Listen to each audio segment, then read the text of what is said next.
Ini muka depan sini nih ngomong sama dokter begini. Gue kalau jadi dokter udah gue gini mulut. Lu diam atau kita ciuman? Ini gue liat-liat.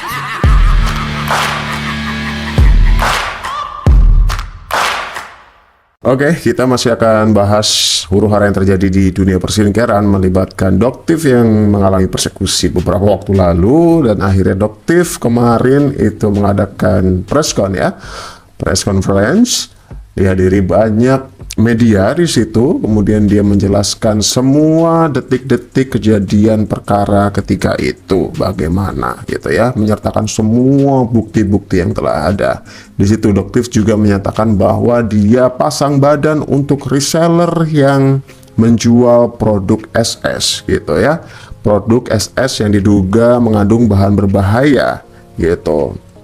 Di sini pasang badannya bukan berarti melindungi oknum skincare ini atau mafia skincare ini untuk bebas menjual produk itu ya, bukan itu, tapi merahasiakan identitasnya. Karena info terbarunya pada saat preskon kemarin, Doktif mengatakan pada waktu mediasi di kantor polisi, suami SS itu ngancam ya, ancamannya adalah kasih tahu siapa itu resellernya di mana, biar aku samperin bawa parang gitu guys, katanya. Waduh. Ya, jadi dari statement yang disampaikan oleh Doktif bahwa suami SS akan mengancam mendatangi reseller tersebut gitu ya. Bagaimana kalau seumpama Doktif ketika di persekusi waktu itu, pada waktu di TKP, disamperin, dikeroyok segala macam atau apalah gitu, dilabrak gitu mungkin kata-katanya ya, macam-macam sih. Ya, kalau misal Doktif itu bilang ya udah selesai mungkin tuh reseller gitu. Karena pada saat ini aja menurut informasi yang Doktif terima bahwa reseller itu, resellernya si SS ini semua mendapatkan ancaman gitu. Jadi emang udah nggak pandang bulu ya gitu. Kenapa sampai ketakutan seperti itu? Katanya Doktif nih. Jadi memang SS itu diduga masih denial ya bahwa produk-produk yang menurutnya itu sudah ditarik ya untuk peredarannya segala macam, yang katanya mengandung bahan berbahaya, overclaim segala macam, itu memang sangat mudah didapatkan dan masih ada di beberapa e-commerce gitu. Jadi dia masih denial bahwa itu semua ya memang sudah ditarik gitu, bukan tanggung jawab Sela lagi atau SS lagi gitu. Bahwa sebenarnya pada kenyataannya jika memang produk itu ditarik dari yang katanya 2 tahun yang lalu, itu harusnya ya semua resellernya itu mendapatkan ganti rugi ketika ditarik oleh SS ini ya, karena kan si reseller ini juga nggak tahu apa-apa. Mereka ambil barang untuk dijual lagi, tapi ketika masalah ini muncul dan besar seperti ini ya, mereka nggak mau tahu dan tetap menjual produknya tersebut karena modal mereka sudah masuk di produk tersebut untuk dijual lagi. Kalau cuma ditarik aja, diancam doang tapi nggak dapat ganti rugi, ya siapa yang mau gitu kan. Satu alasan yang digunakan oleh biasanya buzzer-buzzernya untuk menyerang Doktif atau antek-anteknya itu adalah kan cuma menanyakan dapatnya dari mana. Kenapa Doktif bersikukuh tidak pernah akan memberikan tahu nama resellernya? Doktif sudah memberikan nama resellernya sebenarnya. Ini Doktif buka ke Badan POM ya. Oke ya, jelas ya. Jadi, kenapa resellernya juga harus Doktif lindungin? Kalian bisa melihat seandainya Doktif kasih tahu dengan karakter mereka yang seperti itu. Reseller-reseller yang sudah menghubungi Doktif, bahkan yang tidak mengerti apapun, itu dikirim pesan yang cukup mengintimidasi. Nah, oleh itu dia tuh guys. Siapa Doktif nggak tahu. Nah, kalau sampai dikasih tahu apa nggak udah habis tuh. Katanya mau disamperin, yang mau di Sulawesi lah, mau di Kalimantan kayak katanya, mau disamperin katanya. Bukan seperti itu sebenarnya penyelesaiannya ya. Kalau memang produk itu masih dijual, ya udah ditarik, diganti rugi sesuai si reseller itu menaruh modal berapa gitu. Kan harusnya gitu kan. Nggak semena-mena main bawa parang aja.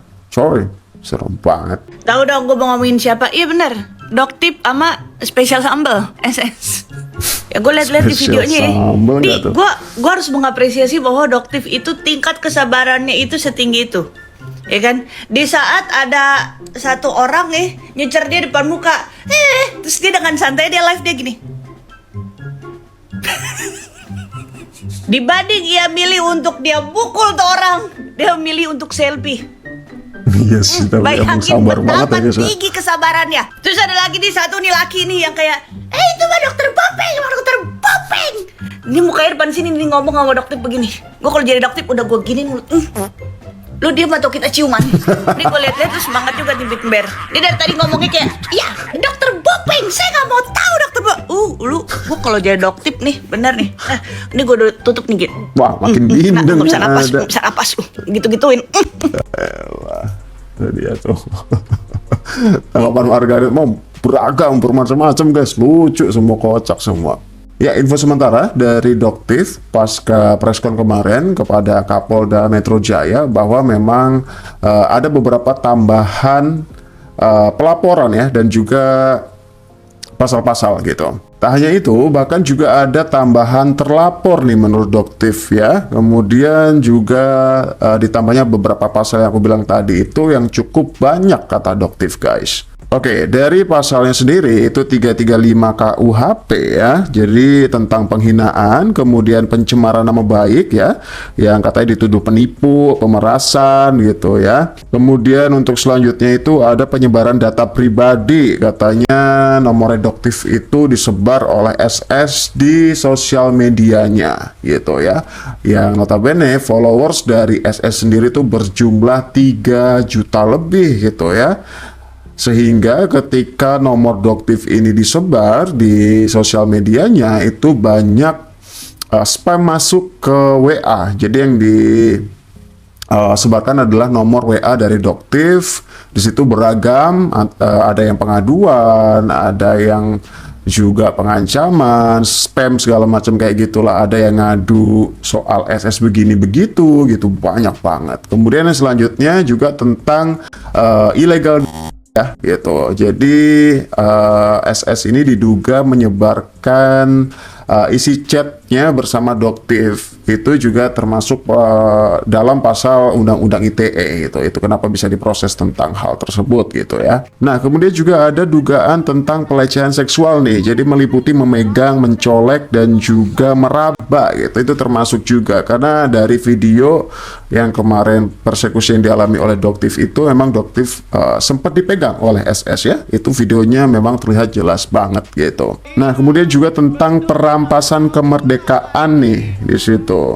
Jadi menunjuk-nunjuk dan menutup akses jalan keluar atau pintu keluar kemarin. Itu juga termasuk tentang pelanggaran dalam undang-undang. Dan kemudian masih banyak pasal yang dipelajari lagi. Kalau memang nanti itu kuat dan terbukti bakal menjadi laporan tambahan lagi menurut Doktiv seperti itu. Ini yang bodoh aku apa?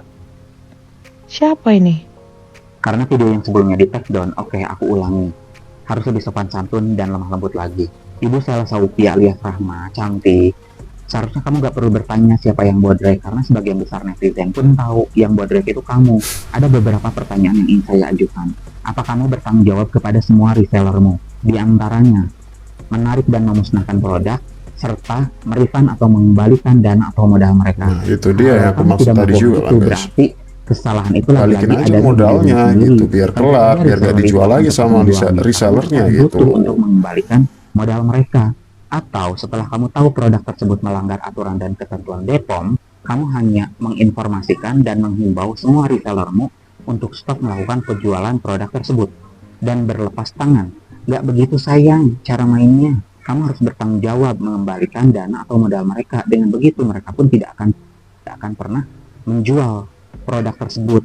Dan sebenarnya kamu paham gak sih dengan apa yang Doktiv sampaikan di preskon? Melindungi dan pasang badan untuk reseller. Bukan berarti melindungi agar mereka bisa tetap menjual dan menyebarkan produk tersebut itu di dia. masyarakat. Karena jelas-jelas Doktiv itu adalah pemberantas skincare, abal-abal, overclimb, hidrokinon, dan merkuncrit. Tetapi Doktiv melindungi dari keganasanmu. Menurut informasi dari preskon Doktiv saja, bahwa di ruang mediasi, suamimu tetap meminta informasi kepada Doktiv dari siapa dia mendapatkan barang tersebut. Dan kalau dia tahu, maka dia akan mendatangi suatu daerah dengan membawa parang. Coba mau ngapain kalau bukan mau menghajar, mau mencecar reseller tersebut. Kamu itu cantik, Bayangkan tuh. tapi Nah gitu tuh maksudnya, masyarakat juga gitu, segeralah diperbaiki kalau memang seperti itu, jangan ngeyel gitu maksudnya ya, di review marah gitu loh. Coba kalau di review ya udah bebenah segala macam, diem gitu, ini malah menjadi-jadi ya. Nah ini bahkan nih owner skincare yang sebelumnya juga digembar-gemborkan, bahkan akhirnya ditindak tegas gitu ya, itu juga menjadi perhatian Nikita Mirzani dan juga dokter-dokter kecantikan ketika itu. Dan akhirnya lihatlah apa buktinya, mereka akhirnya mendekam dan memakai baju orange seperti ini tuh.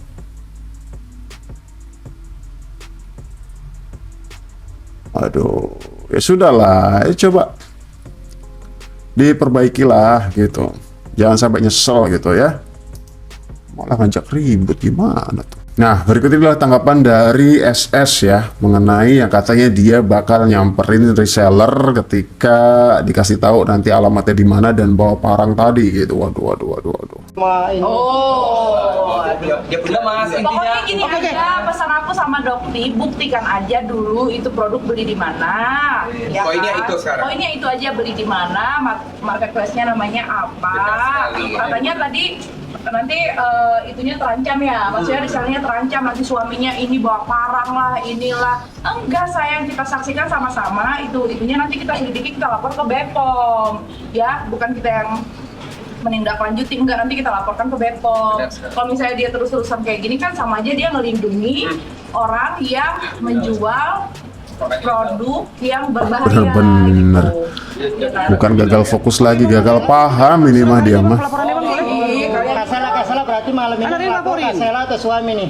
Aku. Ya. Boleh tulis juga surat pelaporannya, boleh kan? Kasih lihat aja dikit, spill dikit. Kasela apa ya? Ya kenapa jadi resellernya yang dilaporkan ke Bepom gitu?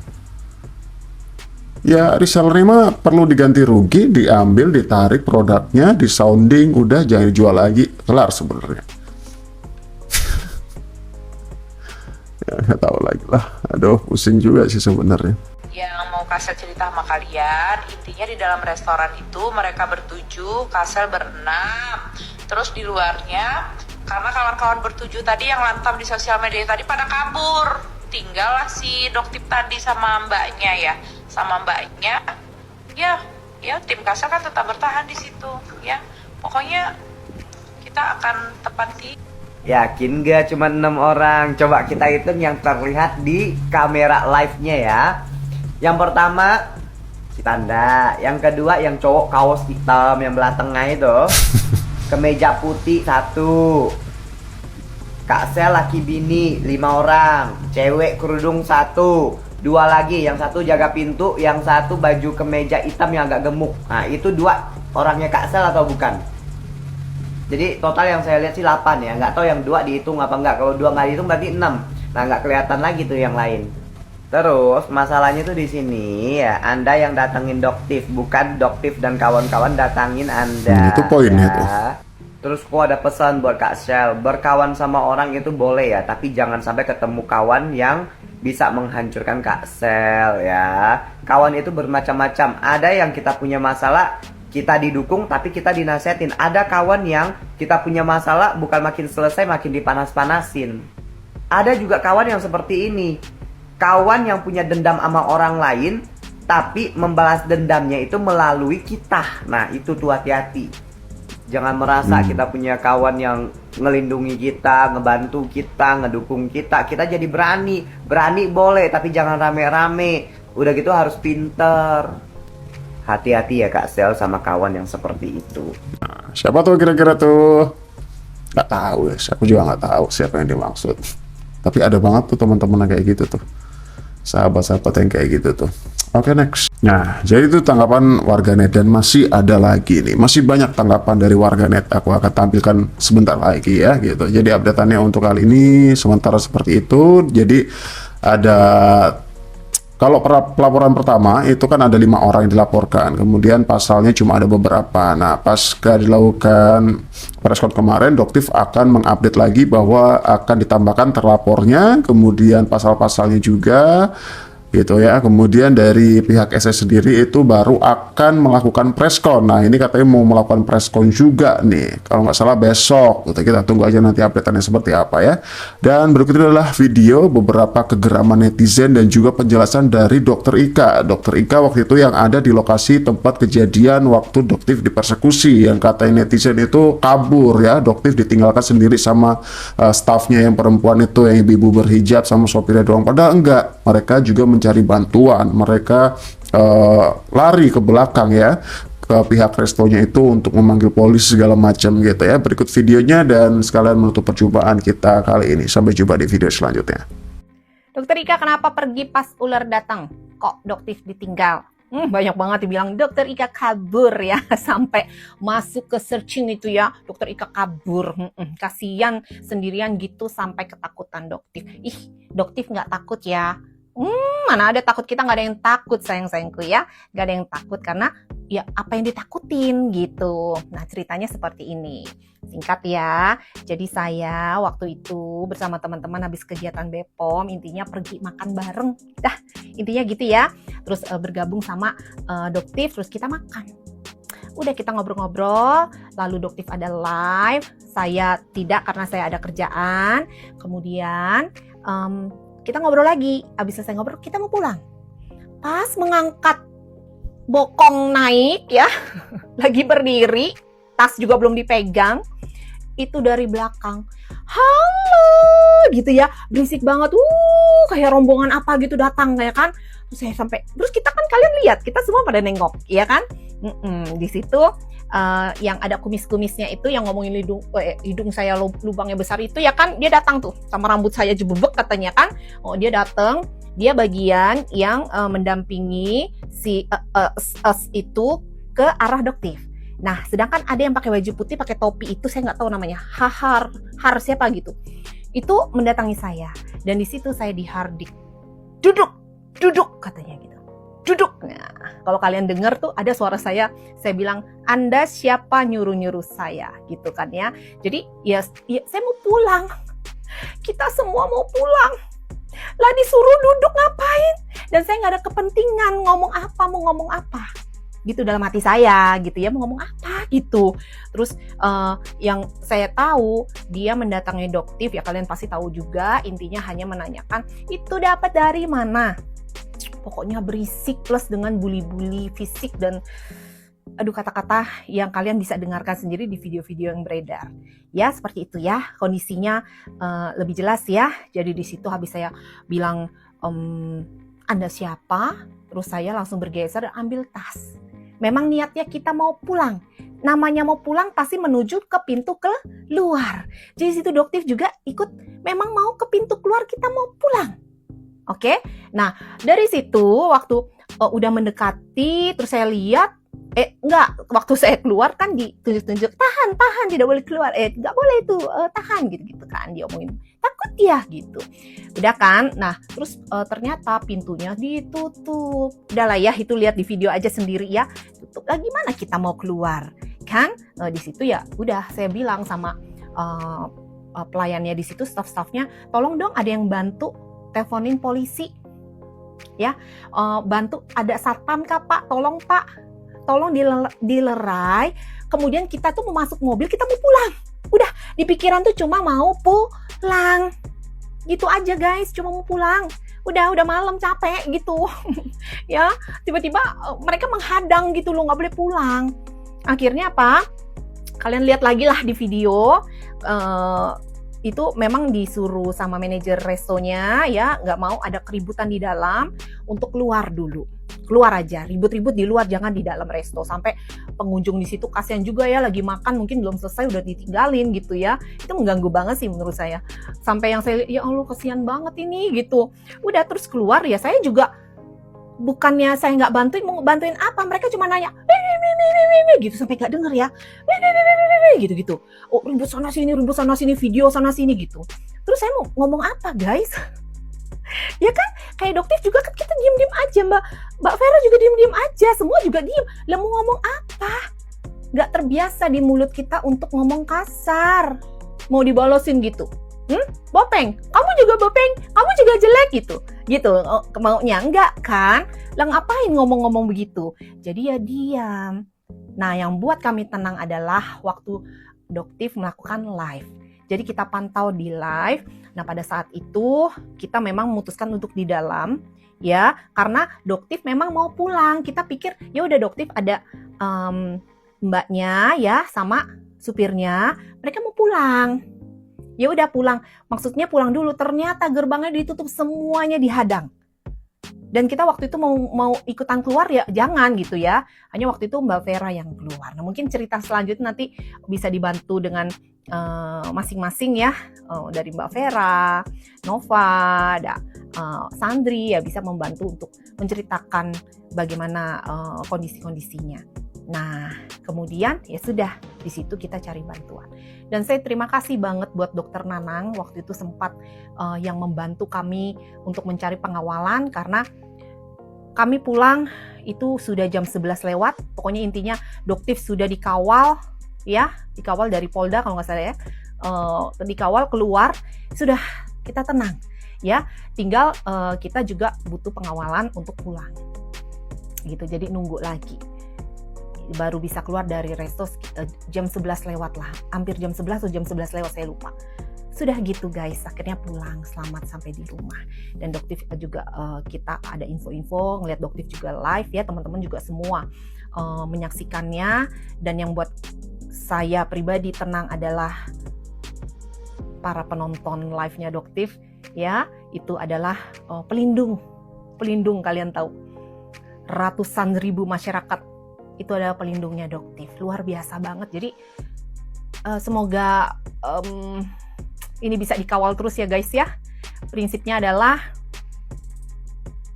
memang orang melakukan sesuatu yang tidak baik pasti ada waktunya untuk selesai gitu. Oke, demikian cerita saya sedikit. Intinya tidak ada yang bisa kabur. Ya, hanya kita bisa menghindari dari kata-kata kasar mereka yang hanya mau menghujat. Ya, saya deket mereka juga nggak deketin saya gitu masalahnya. Padahal saya diem aja loh. Saya ada di situ, tapi nggak ada satupun yang deketin saya. Ya sudah. Jadi ya diem aja dong, mau ngapain? Masa saya ikutan menghujat? Jangan ya. Intinya ceritanya begitulah kondisinya, karena video juga udah banyak beredar. Hanya mau membantu puzzle-nya aja biar lebih lengkap. Oke, terima kasih. Sebelumnya mohon maaf banget terkait huru-hara yang sedang terjadi saat ini antara SS, Skanikmir dan Doktif. Aku juga ingin ikutan karena aku ingin mengungkapkan isi hati aku yang selama ini gak bisa aku ungkapin, gak berani aku ungkapin, baru berani aku ungkapin ini sekarang ini. Kalau kalian udah ikutin aku dari lama, pasti kalian tahu aku juga dulu salah satu reseller dari Kak Sela Saukia ini. Waktu pertama kali dia booming, yaitu yang cushion hitam gold itu sama si serum luminosnya. Karena dulu dia lagi naik-naik banget, jadi aku mikir ini salah satu peluang bisnis yang bagus banget untuk aku gabung di Sela Saukia tim ini. Akhirnya join lah aku jadi salah satu reseller dari SS ini. Untuk jadi reseller itu butuh modal yang lumayan ya nominalnya, karena untuk pengambilan reseller itu minimal ambil di 100 pieces. Misalnya mau reseller cushion, minimal ngambil cushionnya itu di 100 pieces, dan itu sistemnya PO. Jadi aku bayar di awal. PO-nya kalau nggak salah aku kemarin PO itu sekitar 1 bulan lebih, lumayan lama. Untuk harga cushionnya sendiri itu lumayan pricey ya dulu ya. Awal-awal dia booming itu harganya lumayan banget. Harga per piecesnya itu 285.000 itu harga jual. Untuk harga reseller pengambilan 100 pieces itu kami dikasih harga itu 245.000 per pieces. Jadi untungnya itu sekitar 40.000 kan ya. Tapi itu kalau kita jual di marketplace kan ada adminnya ya, ada biaya admin, jadi kita untung tuh cuman dikit banget jual di marketplace itu. Nah, SOP-nya mereka dulu, mereka bilang kalau pusat ini nggak jualan ecer. Jadi yang jualan ecer itu agen dan reseller. Jadi pusat ini hanya kasih ke agen, nanti reseller ini pengambilannya ke agen-agen terdekat karena satu provinsi itu hanya boleh ada satu agen gitu. Jadi aku mikir dong, oh kalau sistemnya kayak gini tuh pasti bagus, reseller-resellernya juga pada sukses bareng-bareng gitu loh, karena orang kalau mau order kan pasti ngambilnya ke reseller-reseller terdekat atau agen-agen terdekat gitu. Jadi meronta-ronta aku untuk join di SS ini. Dan ternyata 1 sampai 2 bulan penjualan itu, 1 sampai 2 bulan kita mulai itu lancar-lancar aja, lancar-lancar aja.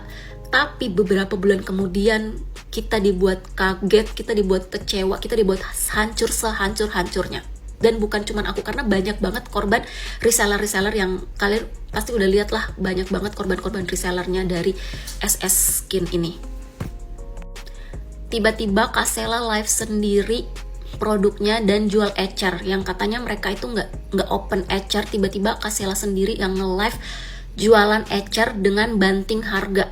Dulu kalau nggak salah itu beli 1 gratis 1, jadi harga cushionnya itu 285.000, beli 1 gratis 1 dapat 2, 285.000. Sedangkan kami jual 285.000 satu, modal kami itu 245.000 per pieces. Gimana, nggak gila Kak Sela kan? Gila banget. Itu tuh bener-bener aku bener-bener kaget banget. Hah? Kok bisa dia jual 285.000 dapat 2, sedangkan modal kita aja tuh nggak nutup gitu loh. Dimana gila? Ini katanya mau bikin reseller dan agennya pada sukses. Terus kalau dia yang jualan kayak gitu, orang-orang pada nggak mau beli. Orang-orang pada borong beli di dia kan? Udah nih, masih positive thinking nih, kalau ya mungkin sesekali Kak Sela live nggak apa-apa lah ya, mungkin 1 kali ini aja dia nge-live buat banting-banting harga, lumayan juga kan buat kita reseller, ngewar juga ikut biar dapat barang dengan harga yang murah banget, terus nanti kita jual dengan harga yang memang sudah ditentukan oleh pusat gitu kan. Masih positive thinking nih, ternyata berlanjut tuh live-nya, terus menerus dia konsisten live banget karena ya penjualan dia ramai banget.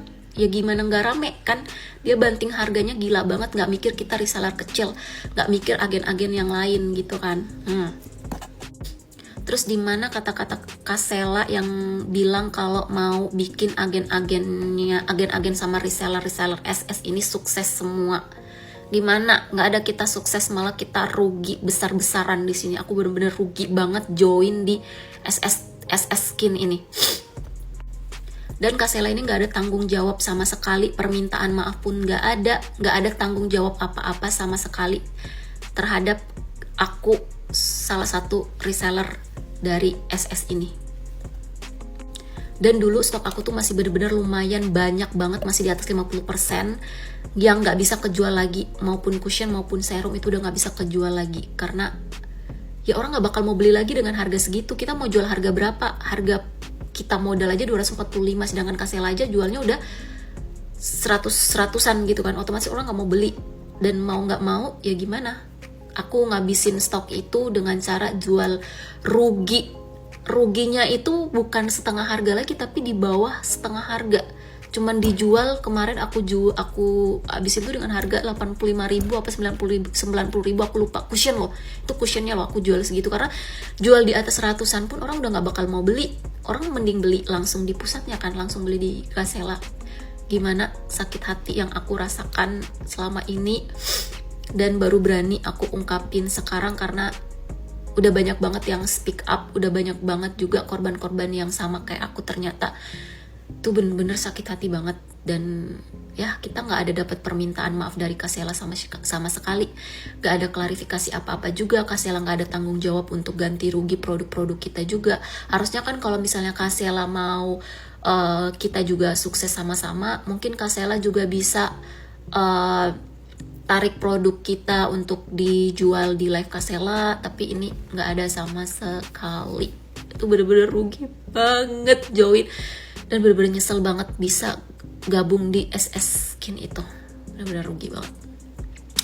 Dan terkait huru hara yang terjadi itu, jadi kayak mikir ya udah, ini yang harus, ini mungkin karma yang Kak Sela dapat dari doa-doa reseller kakak. Aku juga salah satu reseller dari Davina Skincare, tapi aku bener-bener salut banget sama Kak Melvi. Dia bener-bener bertanggung jawab banget. Di saat produk dia yang viral kemarin yang overclaim, itu dia bener-bener tanggung jawab banget. Produk yang lotion maupun retinol itu bener-bener ditarik semua boleh ngembaliin ke pusatnya, dan dia bakal ganti rugi berupa uang, atau kalau retinol itu dia bakal ganti dengan stok yang baru. Body lotion itu dia ganti dengan uang, kalau retinolnya itu dia ganti dengan stok baru. Itu tuh bener-bener tanggung jawab. Aku makasih banget sama Kak Melvi, owner dari Davina Skincare. Dia bener-bener tanggung jawab banget sama reseller semua, pokoknya dia tanggung jawab. Jadi ya mungkin dia habis miliaran lah, entah berapa banyak miliar yang dia habisin untuk narik semua produk-produk yang udah beredar, yang ada di seluruh agen dia, seluruh reseller dia, itu bener-bener ditarik semua, dan dia ngembaliin berupa uang yang harganya bener-bener sama dengan harga jual. Dan kalau retinol tuh dia ganti dengan produk. Makasih banget untuk Kak Melvi, owner Davina Skincare. Sukses selalu, semoga Davina makin maju terus. Nah, kemudian terkait masalah SS sama Doctive yang krim MC yang udah nggak produksi tapi masih beredar, tanggapan aku ya mungkin SS ini bisa contoh sistemnya Davina ini. Jadi tarik semua produk-produk yang udah nggak produksi lagi, kemudian ganti rugi, biar reseller kakak itu nggak ngerasain rugi lagi. Nah, kenapa mereka masih jual? Karena kakak nggak narik produk itu dan nggak ganti rugi. Reseller juga nggak mau kan rugi, nggak mau itu udah beli produk, udah nyetok barangnya, terus nggak bisa dijual lagi, nggak ada ganti rugi sama sekali. Otomatis ya mereka masih tetap jual karena mereka juga nggak mau rugi. Siapa sih yang mau rugi gitu kan? Jadi mungkin kakak bisa contoh untuk narik semua produk, ngomong ke reseller atau bahkan agen-agen untuk kembaliin produk yang udah nggak diproduksi lagi, kemudian akan digantikan dengan uang. Ya mungkin itu tanggapan aku, biar sama-sama enak gitu kan, nggak ada yang dirugikan sama sekali. Gitu aja. Makasih sebelumnya, maaf banget.